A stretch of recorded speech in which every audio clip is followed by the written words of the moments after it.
Hey, what's up everyone? Morey Croson here, and today we're going to be going over how to improve your pro agility or 5-10-5 shuttle, and we're going to start the video right now.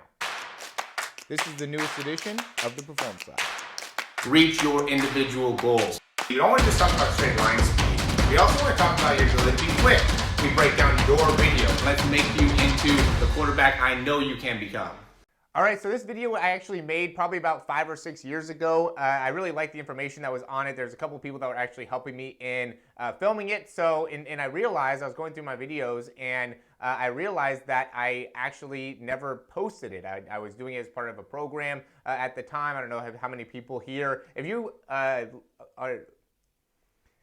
were following this channel 5 or 6 years ago when I did my first speed program, give me a like here, give me a comment, give me something. If you're still around after 5 or 6 years, would love to be able to, hop on a call, give you a breakdown, whatever I can do to be able to help you guys out. I really appreciate the support. But the main thing that we want to be able to go over is the steps, right? So we go over, and again, that's why I like the information. The audio is not great. Again, this was 5 or 6 years ago me, might be a little bit bigger, definitely a different haircut. But what's important is, the main step count from, the first 5, the next 10, right? And then the last 5, and really being able to optimize that. I love that content. I love the information in that. It's something I still teach today. So all the information, I edited it down a little bit. So everything in there is very, very beneficial if you're trying to improve your pro agility. We're going to start the video right now. So the big thing with the 5-10-5 is the amount of steps and the amount of timing that it takes. So just to break it down a little bit and give you some explanation. At first we'll start with your hand has to be on the ground here. You can be staggered if you want to. You can be staggered one way and have the other hand. You can be staggered a little bit. There's also people that will go here, but that just impacts how the overall movement is. Now you have all your weight onto one side. I like doing it. It's all based off of preference. I like going here, okay, and then I'm going to go this way out of it, okay. And now what I'm trying to do is I'm trying to take 4 steps to the green cone, and I need to be able to do that in order to really maximize, get like a 4.2 or below number. I got to be able to get there in about 1 second. And really this is to be under 4.2, so you get like a 4.12. I want to be able to get there in about 1 second, okay? And then I'm going to take 8 steps back, and I need to get from that cone to this cone in 2 seconds, okay? That's going to be 8 steps, and then I have another 4 steps to get back, and that needs to be another second. Okay? And we're going to break it all down. What are all the important parts of the actual run? My first thing here is I'm going 5 steps to the green cone, 1, 2, 3, 4. Then I'm going to be going 8 back to 4.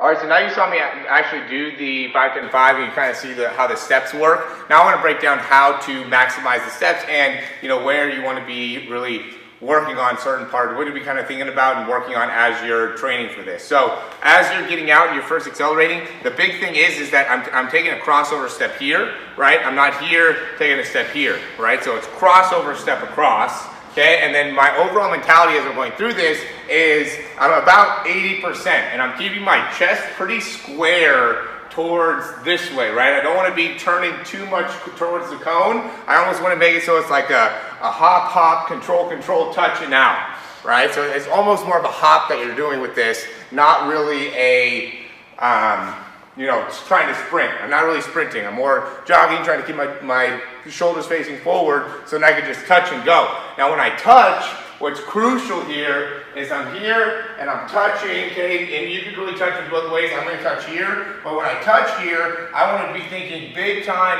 on external rotation of this leg and this hip, right? So I'm here, I'm touching, I got to twist here hard, and then this step has to be as aligned as I can. This step can't be here, and it also can't be, it can't be out to the side. It needs to be straight, and it also can't be short, right? This needs to be a long step. This step needs to be able to get me back in place. So I'll show you what it wants to look like just so you can do the quick 5. So here, and it's 1, 2, 3, 4, boom, then twist it, I'm out.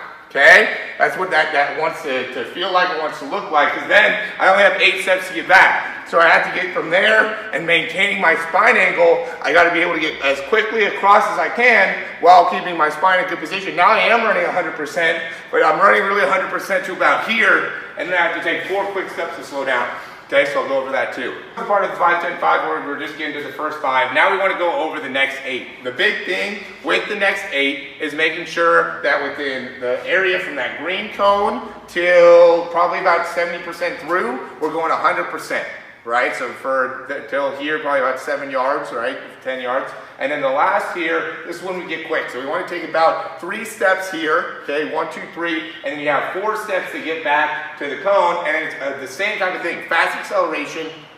And another point that I didn't say before that's important is it matters a lot, and we have a video about this as well, but it matters a lot about how this foot touches, how long this foot's on the ground. So I'm here, and I touch with this hand, and I'm turning and I'm pressing off, and how long that foot's on the ground, because it's here, boom, boom, boom, boom, and then pushing off. That time matters, so you've got to be very, very quick. We have a video that goes into the specifics of what that number is. I don't know it off the top of my head, but I know that step is crucial, and then the same thing when you're here, you're doing the same thing, boom, boom, boom, here, touch, and then this foot is crucial. That foot's got to be back off quick, and the only way to do that is to have good external rotation in the hip, and also be able to stay in a good position within the spine.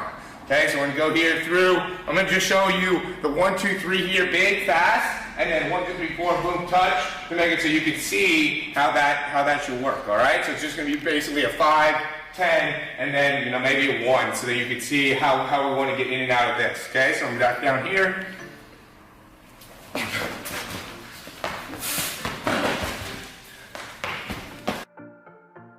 All right, thanks for watching. I really appreciate, again, you guys checking that out. If you have any questions, as always, go ahead and leave a comment down below. Like, subscribe to the channel as well. That is always much appreciated. And, if you want to check out some of the other programs we have, we at the time, again, we were doing something that was specific for, trying to improve your combine, right? Like all the different parts of the combine, and one of that was going to be, helping with the pro agility.